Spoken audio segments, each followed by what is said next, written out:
What? Oh, really? That mic has trouble with the computer. Oh, you got to get up and down. All right. Now, these people are going to try to cram about 8 days' worth of information in the next hour. So get ready to take notes or do whatever you want to do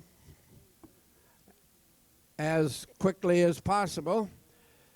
This is a real test of how the things can, how much can be crammed into the next hour. Sound therapy, what I might term myself as computerized sound therapy, is something that I've had the privilege of learning a little bit about, a cursory bit of information, because I was privileged to attend a week-long class given by Bill Blue, one of our presenters here. So I feel like I know a little bit about it. I do not claim to be, nor intend to attempt to be a practitioner, but maybe with another class or two I'll be able to get that. But I was impressed.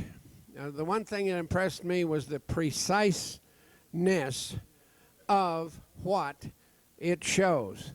And the whole thing can be, you know, summed up really into about 4 or a few words that says all you do is talk into a microphone for 20 seconds or more, or maybe just a little bit more, and then it reveals an enormous number of things about your personal physiology, shall we say, and recommends certain things for it. Has an enormous amount of information in the database, and you'll find out more about that. So today, all of our 4 people we're privileged to have them be with us, and when I put together the program, we weren't sure. Leading off will be Lauren Garfield of now Ohio, originally Philadelphia, and that's where her practice was. Then she's on my left, my right, your left. Next one is Bill Blue from British Columbia, Canada. Next one's Carl Parker, and the name is Snoqualmie or something like that, Washington. And last on the panel is Marisol Gonzalez Sterling from Madrid, Spain. All of them will have their share in presenting to you their experience, their research, their results that they've had practicing sound therapy. I think it's it's a terrific thing that will be one of the therapies of the future, because it does so many things and is so precise with its frequency recognition. So now they're going to come up here, I guess, to this microphone. I was going to pass it back and forth, but we can pass this one back and forth. They want to be up here. So welcome Lauren Garfield and company, if you will, please. Thank you, Dean. I'd like to thank Dean and Global Sciences for inviting all of us to speak here today. As he's already introduced to you, my 3 colleagues are with me to help present bioresonance therapy with me to you. And each one will be talking about some of the advances we've been making in the field in bioresonance. We'll be covering our work in greater detail in our Monday evening conference, which will give you an opportunity to see up close and perhaps examine your own unique frequency patterns then. We're also available for private sessions should you decide you'd like to try this. I'm going to kick off with what bioresonance is for those of you who don't understand what we're doing. Bioresonance is the study of the unique frequency patterns produced by the human voice and the information that it portrays. Most people here have probably had an EKG done on their heart and are aware of the dramatic amount of information cardiologists and nurses like myself can obtain from that particular waveform. EEG is another example of a waveform giving information about the body.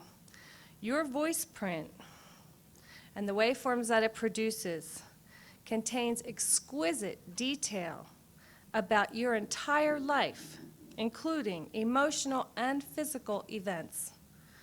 These waveforms are like a diary that contain all information about what's transpired.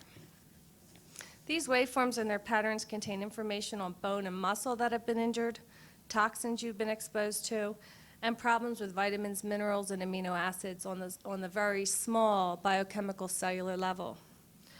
When we compare these injured waveforms to atomic and molecular substances that are present throughout the Earth and our environment, we get a very, very interesting picture of what's happening to you specifically today and what's happened to you in the past. Your voice print is as unique and specific to you as your fingerprints are. On the television screen, we have displayed some waveform patterns of the voice. And I'll walk over there for just a minute to be able to point them out to you. Since I think seeing it is understanding it, we could talk all day about them. This particular waveform here is a graphical representation of the basic frequency pattern of the body. It is being displayed by the notes, and I don't know if you can see them, but C, C sharp, D, D sharp, E, F, F sharp, G, and so on and so forth, as we have named our frequencies under the notes of the diatonic scale. I have highlighted, and it's hard to see, this particular spike right here, and it's blue at the top. This particular spike is very high out of the voice print, indicating a problem in this particular area. And when I compared it in the database, it happens to relate to vertebrae L4. Is it L4? You can see L1. And this is consistent with the findings on this patient. This is one of the waveforms that's saying, look, we have a big problem here at L1. This bottom waveform is showing us very specific information on waveforms that we consider injured.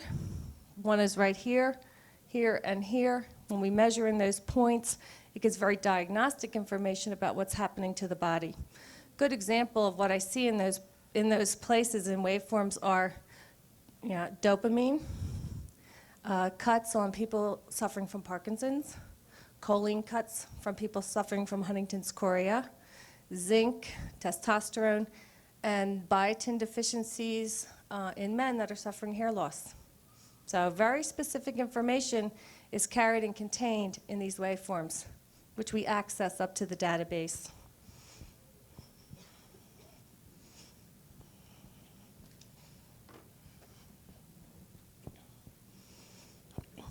Frequency ranges are also associated with each day of the year as calculated by Kepler and are in relationship to color.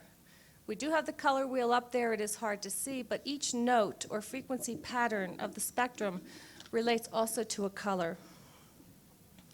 Newborn babies' voice prints, when I first started to realize I could even voice print them crying, the maximum note frequency in their voice, or like that high spike over there that I just showed you, always matched in to the birth note, according to Kepler, of their birth mother, always, to 1/1000th of a hertz. We communicate in a complex frequency pattern that is universal and underlies the spoken language. Have you ever met someone for the first time and instantly fell in love with them or instantly disliked them? You haven't even really said hello to them yet. And you're either, oh, I don't think I'm going to like this person, or you immediately know you'll be friends for life. What we found in our early research, my husband and I, was that these frequency patterns, as shown on the octave display over on the television screen, like to match up. The particular pattern that's up is showing that this person is deficient in the note of B, which also happens to be Pisces in the astrology chart and happens to be the color pink. This person is going to want to be around someone who has a frequency pattern that is chock full of B because they need it. And our frequency patterns interact in a way that helps to feed us what we're missing. I watched this as a student teacher when I had an opportunity to observe large amounts of voice prints of students that weren't getting along and were getting along, and to see how their frequency patterns fit like a glove.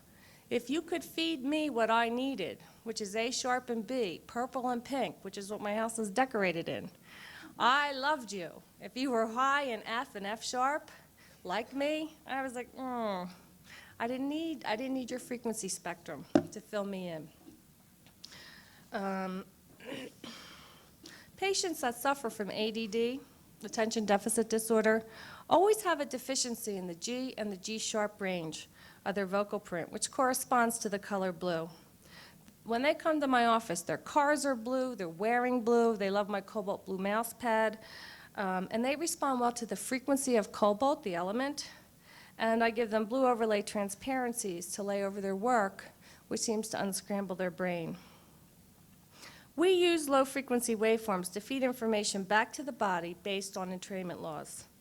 Two frequencies that are similar and in close proximity will lock up and entrain. I have found that when bone or muscle is injured, it shifts its resonant frequency, and I guess we can liken it to becoming out of tune like a piano. It's out of tune, and when it's out of tune, it hurts. When we resonate the correct frequency back to the bone begins to resonate to what we're telling it to resonate to.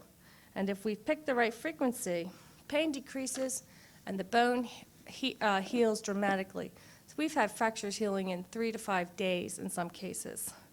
Boris said here uses frequency on his injured knee, and he'll be happy to tell you the tremendous relief he receives from his knee pain, which is over 30 years old. I recently saw Marisol's associate, Geraldine, here from Spain, for degenerative changes occurring in her knees as well. Her vocal print showed toxicity to 2 antibiotics she had taken over 20 years ago for over a 1-year period.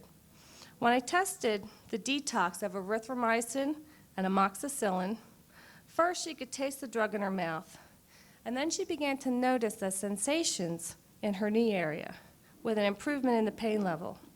It seems that what the body could not detox quickly enough, it's stored in the knee area, contributing to problems with the knee many years later.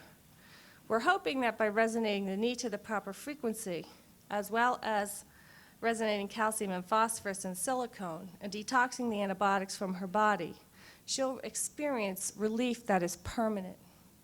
Did you want to say something, Geraldine? Here, Geraldine. I just want to thank Lauren for discovering that, because I knew when I had taken the antibiotics, it put me imbalanced, and for 1 year that was a long time to take it.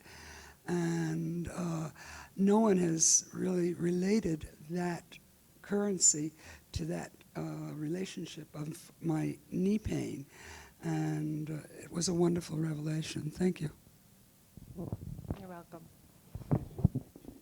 Toxicity appears to be playing a major role in all the cancers I'm seeing in my office. And as a registered nurse, I have a pretty large practice in Philadelphia.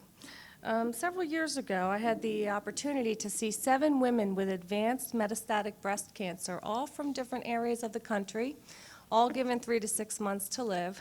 And they happened upon my doorstep because they weren't giving up and accepting that diagnosis. All had mastectomy and chemotherapy. None had received radiation treatment. The common denominator in their vocal prints was radium, which I later traced back to nuclear fallout. I put all 7 women on a radium detox, and they all experienced the same olfactory response to sound. I feel an ocean breeze in my face. Within 6 months, all were cancer-free. One of these women died this past April when her cancer returned a year after discontinuing sound. She began to add back all of the modalities that she had added the first time she had metastasized to her bones, which included many other modalities in addition to sound. When her husband finally called me, they were convinced at that point that the sound detox had been the modality that had done it, which was a nice confirmation for us. When I got to her hospital room, I had to fly to Myrtle Beach to see her. She was comatose and on a face mask. It was a little, too late at that point and was being moved to ICU. But I started her detox again of radium, as well as resonating her natal note because I couldn't get a voice print. She was in coma. 2 hours later, she was sitting up in bed talking and laughing with her family, back on nasal prongs. They were amazed and really had hoped that this would do it. But she did die the next day, very peacefully in her sleep. And her family was convinced at that point that the sound had been the modality that had turned a corner for her breast cancer. And the sound that I was able to give her in those last 2 days seemed to have assisted her with her transition. She was much more peaceful and did give her family one more day with her, for which they were very grateful. I was in Philadelphia last month seeing my patients there. In June, I go back every 2 months to do voice assessment and balancing of brainwaves. All of them had developed a spike in radium, and this is a group of patients I've followed for many years now. This was 2 to 5 days following that detonation of the bomb in India. Everyone in my office I sent home on a radium detox, and I'm happy to report this month when I was back last week that everyone's radium spikes are gone. They're still detoxing radium, but I found that the information given that detonating underground was absolutely not as, was harmful. I could see the results of this directly in my patients in Philadelphia. Since the voice print doesn't discriminate in the information it portrays, it's very easy to see patterns in diseases and events that are occurring. When we look at lab testing, we only receive information on what we have asked for, and if we don't ask the right question as practitioners, we may miss the problem. Our vocal analysis data has been consistent with hair analysis and lab testing when available. Carl is going to speak on the database that we're currently using when comparing waveforms to all the frequencies we know. This is the crux of our work, and his contribution in this area is invaluable and has helped me to achieve quickly and efficiently the remarkable results I achieve every time I do a voice print. I just want to say that I did want to read. Usually I speak without having it written, but I wanted to stay within my 15 minutes and get all the information out to you. So I apologize if I read too much, but I didn't want to miss anything. And so I leave you now with Carl.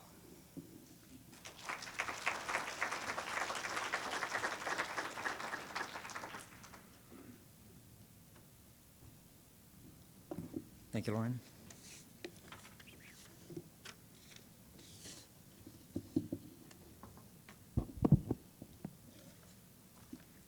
Well, as Lauren stated, we are sound therapists, and probably more important, we're researchers.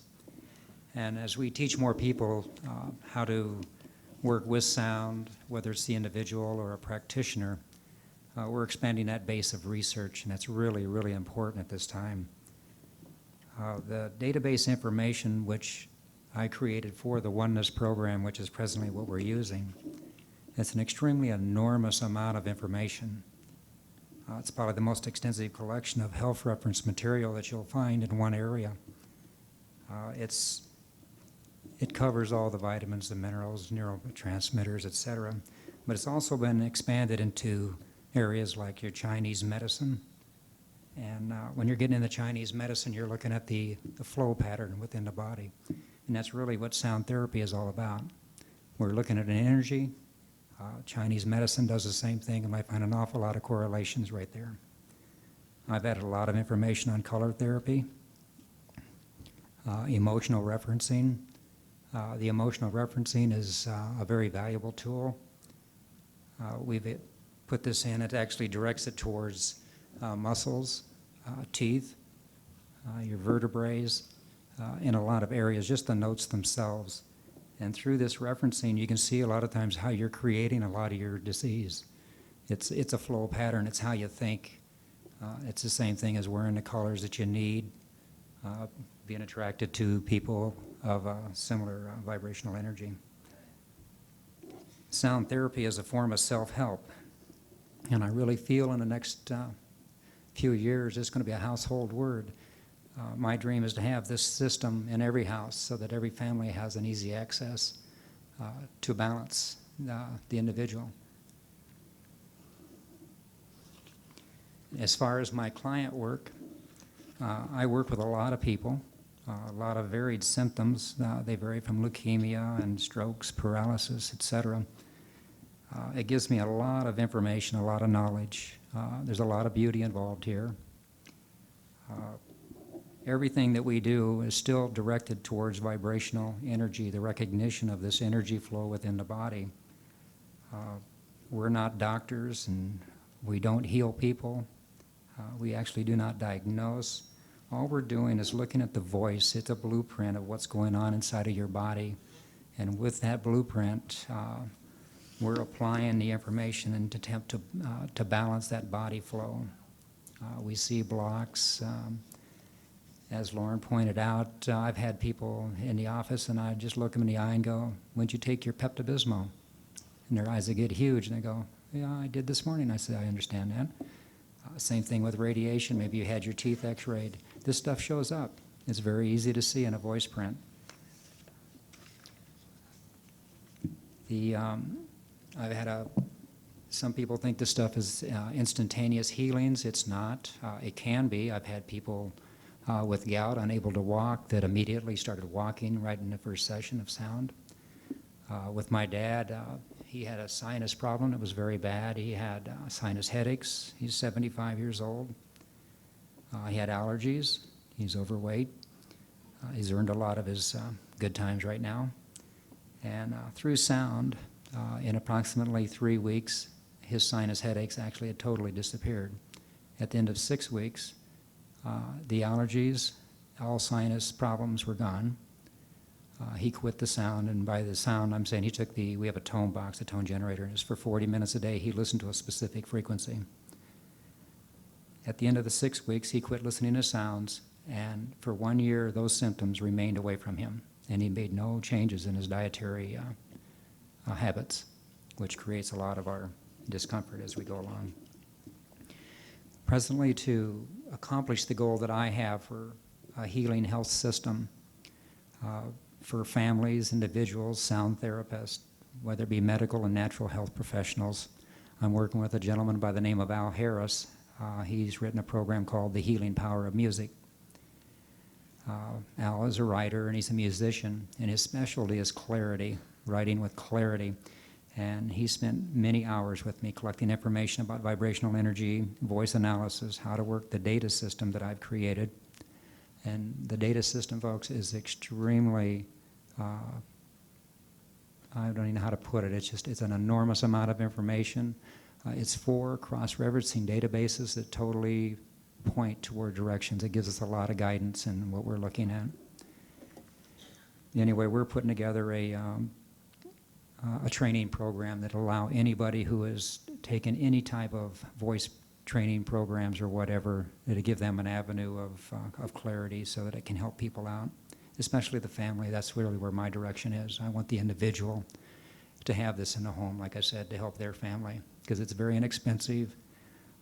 You're not giving people drugs. It's just a non-intrusive thing that kids actually enjoy. And everything is aimed at the individual and their personal awareness for creating balance. Now, Dean had mentioned that he wanted to know any of the new things that are going on. In the database, we take the nutritional items. Everything we have in here is based on the elements. We take the element, we take its average of the isotopes. It's an energy average, and we assign that a frequency. And to give you an idea, and it's just an example, let's say if we took nitrogen, and say it has 2 isotopes, and one of them had 70% of the energy, and it was at 14.0 energy, and then the other had 30% of the energy at 15.0. We average that together and say that nitrogen is 14.3 as an energy relationship. Then from that, it goes into all this molecular structure of everything. That's what your muscles, your vitamins, your minerals, that's how all this stuff is figured out in the computer. We're getting ready to change that. We're going to go with the percentage of the isotope that has the most, at 70%, and we're going to assign that as the energy for nitrogen, and we're going to recalculate this. Now, I say this is what I'm going to put into my data machine when I leave here, and I will be experimenting with this for the next 2 months, and I believe that we're really fine-tuning the ability to give somebody what they're looking for. Again, this is something that we're bringing up as a public domain so that no one tries to dominate this is their idea. It's open to all sound practitioners in any type of field, but it's something I think it's going to be very powerful. I could probably go on and on about my database, but that's because I created it, so I'm a little bit proud of it. But at this time, I think I'm going to go ahead and stop. I'm going to go ahead and let Mr. Bill Blue come on up here, and he's going to tell you how we give the sound to people. And after this, and we can go into the questions and answers if you have anything to go into. Thank you.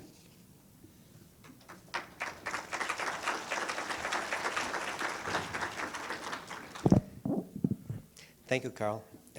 When you were looking for the word to describe your database, Carl, I came up with comprehensive for the word to describe your database. It's the only thing that I could find that fit. Okay, it has everything in it. Okay, pardon? I think we'll have to leave that for the Q&As at the end because we're trying to leave time for that. So don't worry, Julie, we'll get back to you. Okay. Well, and also in the workshop. Okay, on the actual, after you found the sounds or the frequencies the person requires, it doesn't do much good unless you have some way of delivering them to the person. The system has to be effective. It has to maintain the accuracy of the frequencies you want to give them, and it has to be affordable, and it sure helps if it's portable. And sort of those 4 requirements for delivering the sound have been developed by people like Jim Avery and Dan Kunkel, who have designed basically instruments for doing it called tone boxes. What we do with the tone box is we use the computer to program it. We can control the frequencies that go in, the frequencies that go in each ear. We can also control the phase of the frequencies that we give, as well as the duration. From that, we can come up with a series of frequencies that can be listened to by the client in their own pace, in their own time, and as well as their own place. What this does is it gives them control over the actual taking of the frequencies. They control the on-off button. They can do it when they're doing housework or reading a book or anything else they would like to do. It is not something where you have to set aside 20 or 30 or 40 minutes a day to do just that. This sort of contrasts because when we first started doing this, we were using devices called SMADs, which then spoke to a big subwoofer speaker, and then the whole thing had to be enclosed in a soundproof room so it didn't affect anybody else in the building. Okay, so this is a rather, I think one of the major developments in this that has made it much easier to get it delivered to the individual. I'm also supposed to outline a couple of anecdotes, so I have 2 of them.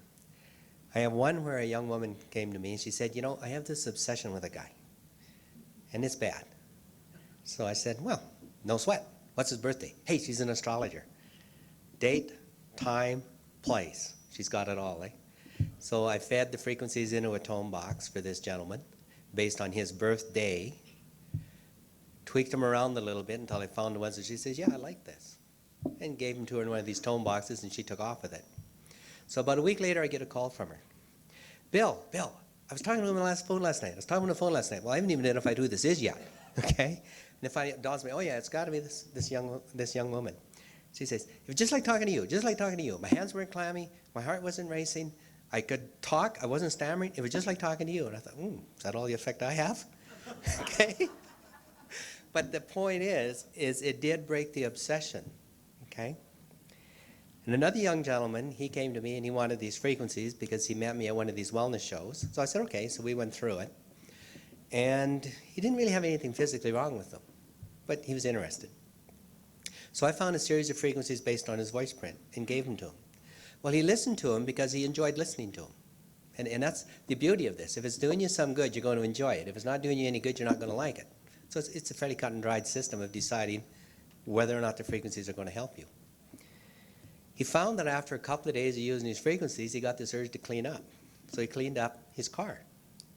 Then he cleaned up his apartment. His mother says, yeah, and there's a lot of stuff he had to throw out. He then found that instead of showing up 20 minutes late for his business appointments, he was self-employed, and apologizing for being late, he would show up 5 minutes early and have a seat, sir, they'll be with you in a moment. And then he found that because he was focused better on his work, he had more free time. So this occurred over about a 6-month period. So the last time he came to see me, he was in a relationship with a young woman and rather enjoying this whole idea. So the sound basically works in many different ways besides healing physical wounds. And now I would like to turn this over to Marisol, who's going to discuss some of the work she has done using both this type of sound therapy as well as a topic that I find incredibly fascinating, her work with the dolphins. Thank you. Thank you. Is this on? This one's on? Yeah. Okay. Well, I am closer? Yeah, okay. I'm very happy to be here, and I'm very happy to be with my companions on this research project. I'm doing something a little different. I've actually moved into this kind of work later than them, and I had a previous knowledge of light, and that's what I'm going to be, light and color, which I'm relating to sound, which I'm going to be sharing whoever wants to do the course with light and prisms, and also a little bit of voice analysis the whole day of Wednesday, probably, maybe Tuesday. We can choose at this moment. Some people prefer Wednesday. So I'm also going to be talking about the research project I'm going to be doing with the dolphins that I'm doing with Geraldine that you met just before. And we are doing a program to do certain dolphin-assisted therapy. We are doing what we call cranial sacral therapy with the patient in the water. As you can see, there's 3 therapists around a patient. You see the dolphins in the background. And it's not on? They have to put it on. Yeah, okay. Okay, so you see that we have 3 therapists that have a person lying in the water, and is receiving cranial sacral therapy. As you know, is a slight movement of the bones and very, very gentle touch. We're helping a harmony in the whole cranium and the whole spinal cord. And we have, this is an altruistic program where we're treating people that really need it. And what we do is mainly I do voice analysis before and after they have received therapy in the water, as well as receiving the whole entire sound of the dolphins. One thing that was very successful the first times we did it, we're doing it in the Canary Islands in Spain, is that the dolphin trainer, which are all very skeptical on these things, did recognize that the dolphins did more sound, that they really actually seemed to recognize the intention of therapy. So I was listening always the sound of the dolphins just lying on the water. And when we were not doing therapy, they would do some sounds. The moment we started doing therapy, and during the whole entire time that we were doing therapy, they would do a lot more sounds. So for some reason, they seemed to recognize the intention. And I guess that because of that, they will actually guide us into discovering what we need to discover in sound, and how most of the researchers that are dealing with this new subject of dolphin-assisted therapy are looking for EEG changes, and that is proven that we get to a synchronicity of both brain hemispheres when after a dolphin encounter. Some are doing blood tests to see if there's hormonal changes and enzymatic changes, things like that, and they haven't gotten really very far. I can't say I've gotten very far either with the voice analysis, but I have to say that I have gotten to this, what I was showing Geraldine with the patient in the water. And I'll show you now some of the examples of what we would call in coherence. You know, we have really seen that we can get to coherence when coherence of both brain hemispheres after a dolphin encounter, because they're using high-frequency sounds. And now what I am dealing with is not only with EEG of the brains to see if that's true, and it is true, I am dealing with the voice analysis. I'm doing voice analysis before and after, and I do see that there is coherence, much more coherence in the voice and after the dolphin encounter. And after certain sound events. Like we are selling a tape called Sonic Tune-Up that has an array of different Tibetan bells and so on. They actually bring, if you do analysis after, you have the voice in more coherent. So I'm going to explain to you a little bit what I mean by that. You have up here a graphic where you have a normal voice print, an FFT plot of the waves of the voice, and you see the ups and downs. It means that some notes of the musical scale are very high and some are very low. Some are almost missing, like Lauren told you before. And this is not after a dolphin encounter, just a normal few minutes of treatment. You have what we have underneath here, just with sound, what sound therapists are doing. Just a few minutes, maybe 10 minutes of sound, we would get this other voice print, as you see down below. I want to bring it a little further down so you see two others. And then after, so you have, now we have the more coherent ones, where you see that the top one is almost even, the ups and downs, the spikes, the valleys and the mountains, as we could say. And the third one, where it was a couple of hours of listening to the frequency, it would almost balance it all out completely. That would be a completely coherent voice print. And that's what we are aiming to get. And that's what we can know, that when the person has a coherent voice print, we can say it might have a coherent rhythmic coherence of all the body systems. And if we get to a rhythmic coherence, we are, it means that all the heart rate, the respiration rate, the craniosacral system, the different circadian rhythms maybe, which is hard to test, and the showing it in the voice, we actually get to a total harmony, a total bioresonance that actually will boost the healing system. It's how are we going to help people to heal themselves. We really are giving them frequencies that they're missing, and they will show how they will be gaining their balance. Then how long do they keep it is another story, but which we'll deal later. This was an older version of voice analysis. You see down below here all the difference. I'll put the little shell so you maybe see it better, a seashell. You see down here, or the little cursor, all the notes from C to B, and these are all the octaves in a vertical scale, and this is the reading we have, and we can see here G is totally missing. This has didn't have any frequencies on the note of G. Well, in that type of voice analysis, we would have, after receiving treatment, this type of printing, where we would have not only filling up all the notes, but also the voice, the normal, where the voice is generally, like the main octave of the voice, goes higher. It means the voice gets clearer.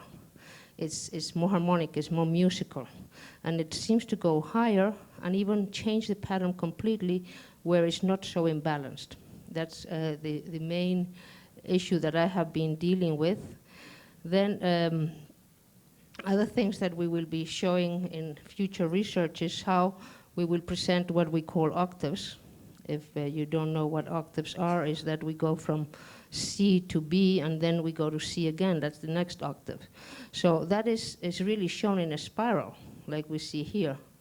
So the way to portray really the voices and the frequencies is really a spiral. And we go from lower frequencies here in the center.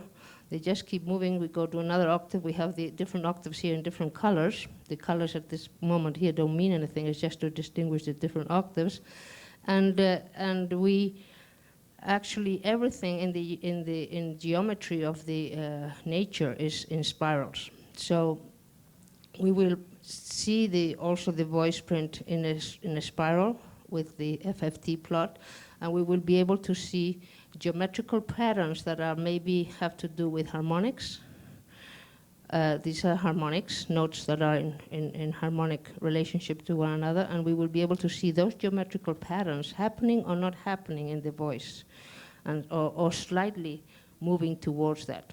So that is a program that I'm preparing to be able to help and how did we help with this frequency to the person to gain coherence, which is our ultimate goal. The person gain harmony, and the person has brought upon themselves the elements they need to heal themselves. So this research, I'll take it over from the dolphins to other ways of seeing how it can be portrayed through biofeedback, through the heart and the respiration, and many other systems. And in reality, it came from being around so many people talking about problems and illness. As I'm fed up of illnesses, I want to see how we can actually boost the healing system. And we know that some people could really have cancer, but then they have the perfect environment, a person that came that loved them, emotionally they felt great, psychologically they were dealing right with the illness, and on top certain elements that maybe could be sound or the place that they went, they actually walked in the outdoors, which is the ultraviolet light is wonderful for cancer. Not the sun directly because they can wear a hat, but the ultraviolet light of natural light. And suddenly they can be incoherent for incoherence, rhythmic coherence, and it would be portrayed by vocal coherence for maybe a few minutes. That healed them a little. But what about if they were maintaining that coherence for a week? Maybe the miracle happens. And maybe that's when the miracles happen, and it has to do with a lot of things. It has to do with the people around you, how you feel about life, how you feel about yourself. And of course, it's a complete psychological, emotional, as well as physical well-being that you have to maintain to get that coherence. So suddenly we can see a voice print of someone that's really sick, and it shows pretty good. Maybe that does not maintain for very much. Maybe they start talking about something they really love and they really want to do, it shows coherence for a little bit. So those are the things that will show us that maybe that subject is good for them. So from the Dolphin program, I actually was dealing with a young girl who's blind because of a car accident. She lost the father, and the mother was very exasperated, very depressed. This is one of our dolphin friends, I'll leave it there. Because this girl was totally brilliant. She was totally brilliant before the car accident, and she had a head injury, and the coagulation of clot in the ventricles could have been removed, but there was a strike of doctors in Spain for 15 days.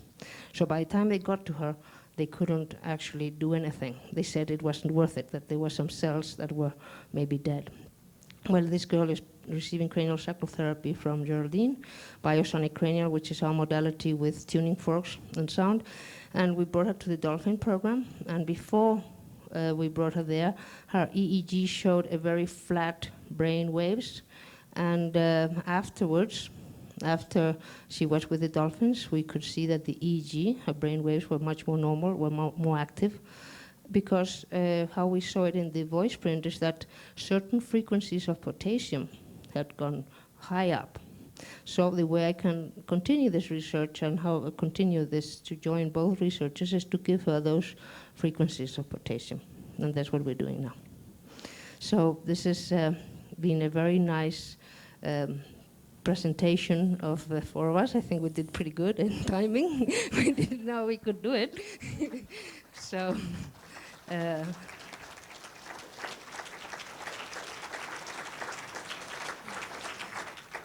I think there's a few more things that we could talk about, and mostly the delivering of frequencies and sound, as well as how one can learn this in this subject.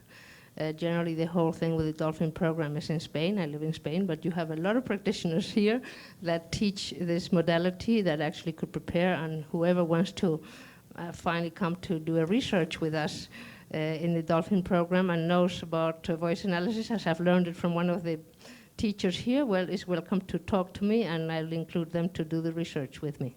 Thank you.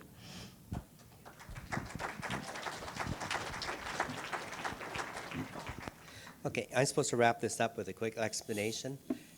The problem we have with this whole area of sound research is there's not enough people doing it.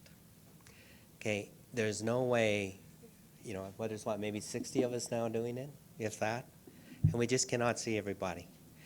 So we do have a training program for those that would like to work in this. What you require for it is a IBM computer, a pulse oximeter, a piece of software, and some training so you know how to make the whole thing work together. We do have that all laid out at the back, okay? As far as what skills do I need to do this, it helps if you can breathe. It helps if you have a pulse. Over and above that, you have to sort of be able to expand your comfort zone, because you see things that your logical, at least my logical left-hand brain said, I'm sorry, this does not occur. And then we'll look at it and say, yeah, but it did. So you have to be willing to accept an expansion in your comfort zone and sort of start realizing some things you thought were impossible happen.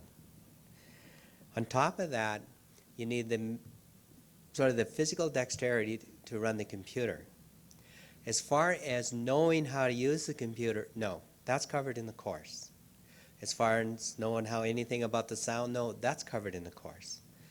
And I've had one young lady by the name of Juanita show up. She says, but Bill, I've never run a computer before. I said, well, don't sweat it.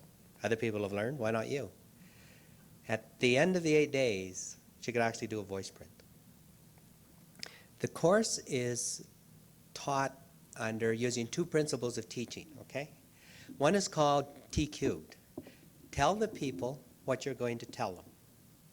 Then you tell them, and then you tell them what you told them, okay? So you introduce it, you master it, and then you review it. The second technique that's used, and this is very handy in the computer and actually working with the voice prints, is called the DEAR method of teaching. You demonstrate what you want them to do. You then explain what you have done. You then have them execute it, so they're learning how to do it, and then you have them repeat it until they got the pattern. So the training is set up so you cover both the theory as well as the practical. So when you leave it, you understand what you were doing, you understand why you were doing it, you understand where you want to go with it, and most important of all, you know how to do it. And I think basically, oh yeah, as far as courses are concerned, there is going to be a workshop on Monday at 1:30, and that'll be part of this conference. You can sign up for it out here with the sign-up sheets that the ladies look after for us. Also, I have a course starting in this on the 28th of August this month in Denver. There are other courses scheduled at this time. There's one scheduled in September in Vancouver, British Columbia, and one scheduled for October in Edmonton, Alberta. In September, it runs from September in Vancouver, September the 20th to September the 26th. Then you have an optional review on September the 27th. They normally start on a Sunday and end on a Saturday. So people can fly in on one weekend, train, and then fly out the following weekend, and that way they only have to take 1 week off work, okay? The one in Edmonton is held October the 11th to the 17th, with the review again on the 18th. And that's basically it for what I wanted to cover, so I'd like to open the floor now for questions, and I do believe they have a microphone set up over here that they would like you to use. They want to be able to record the questions and the answers so people who purchase either the videos or the audio tapes of this can actually follow through with what was said. Thank you.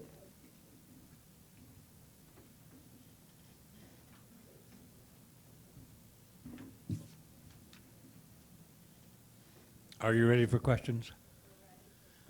Yes, the individual who spoke on coherence, may I ask coherence of what?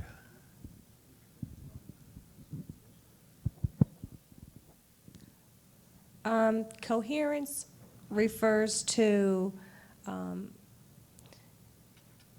having the voice print go from being very scattered and disorganized to becoming a very organized waveform, as is shown by the first waveform that Marisol had up there that showed scalloping, high spikes and peaks out of it once the person was balanced in sound or by the Dolphin, then showed a very even waveform with most of the spikes now midline and not sticking up so far, and the scalloping, like this, gone. Very well. Are you familiar with the work at the Heart Math Institute in Boulder Creek, Colorado, and the coherence of the heart? Yes, I am actually going to be receiving one of the units, one of the first units to test coherence with the heart, because this is research that's being done, and it's going to be also a Earth-link connection of sending love to the planet in the year 2000, I think sometime in March, and actually it will show a waveform that is connected to the golden mean. Is much more complicated than seeing it here. But there is I am going to be researching on that project too, and I will be having one of the first units that they will be releasing in this month for me to be able to also see coherence in the heart, seeing how it relates to coherence in the voice. But I am actually already seeing the relationship between the EEG, the GSR, the galvanic skin resistance, and the heart becoming coherent at certain moments, and the voice print showing it as well. I'm very grateful to all of you and very impressed with your work, and especially appreciative to Bill Blue for what he's done with sound work in regard to my own particular challenges. I have a three-part question that's very brief. One, do you have a newsletter or do you plan one?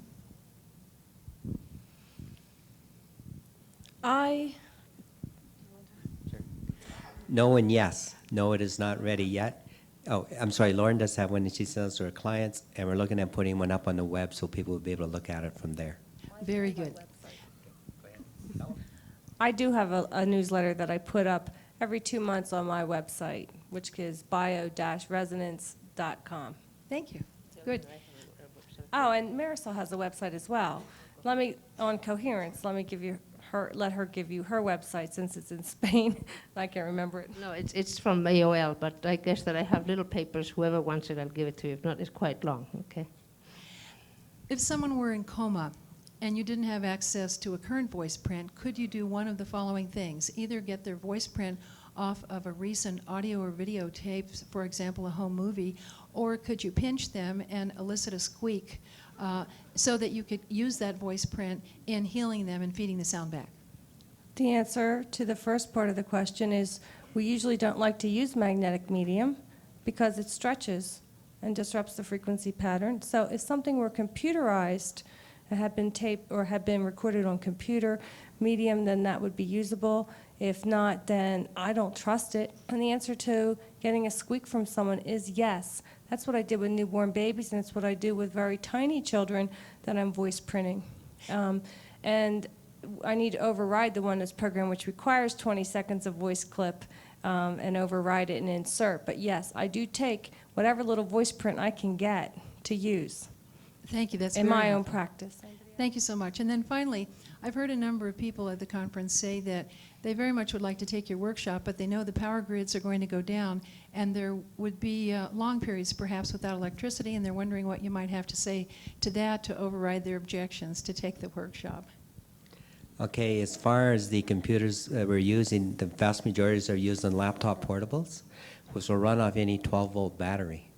So you can also run those with solar panels. You can run them off a alternator in a car. And if you have to, you could always have a horse walk around in a circle to do the generation. So I'm not actually too concerned about losing the power grid. I think we can find a 12-volt source someplace else. Well, thanks so much, and keep up the good work. Thank you.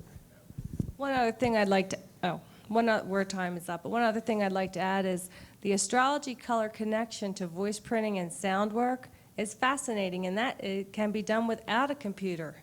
We can talk ad infinitum about your astrology sign, your color preferences immediately tells me about your frequency pattern without ever looking at a voice print. So if we never had a computer, we could still have a lot of fun. And that's really helpful if you have a series of colored balls and you let children play with them. Which one's your favorite color? They show you and you say, oh, that's a C. You go to the birth chart, you look up their C, you're in business. In my practice of kids, we only use color. We don't, if I can't voice print, 18 months old are hard to get. We only use color. We don't even use the voice print. And if I do the course, if there's enough people to do the course with the prisms, I'll be using voice analysis with a chromatic tuner without computer, which to just see the note that is very high, it's actually even easier to see the note that's missing or very weak. That's really easy. And from that, we know the missing color, and from there, we put the color through prisms, but with sunlight. That is the most powerful. And this is a very big psychological change, consciousness change that happens. So I think we are on our time up. I'll pass the phone to maybe. Thanks, everybody. Thank you.